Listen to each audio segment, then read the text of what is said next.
Okay, fractions of amounts. We have unit fractions.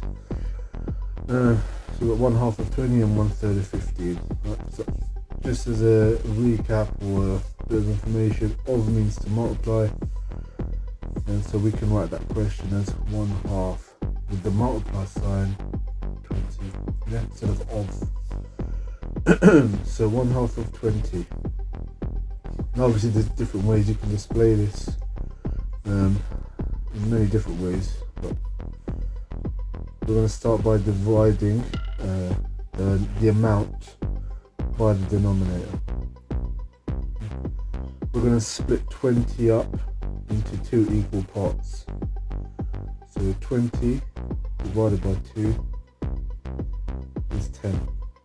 20 split up into 2 equal parts, which means both parts are 10 each.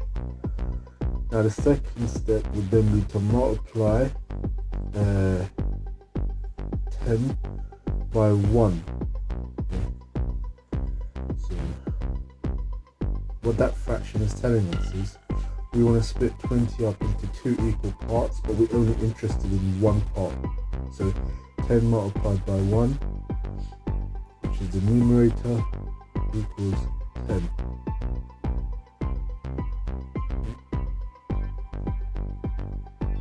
So if we were to look at this with some kind of a diagram, then we'll be splitting 20 up into 2 equal parts. For the second one, we want 1/3 of 15. So we do 1/3 times by 15.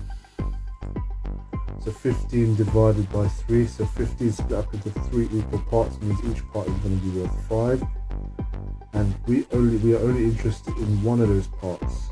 But for the second step, we're going to multiply the numerator by that 5. So 5 times by 1 is 5.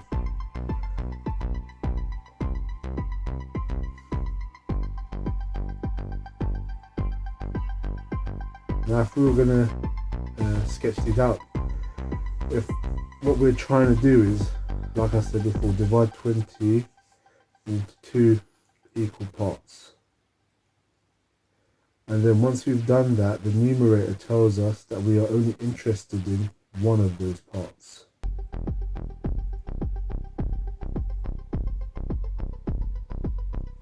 So divide 20 into 2 equal parts. The numerator tells us that we need one part. Again, the numerator is the top number in the fraction.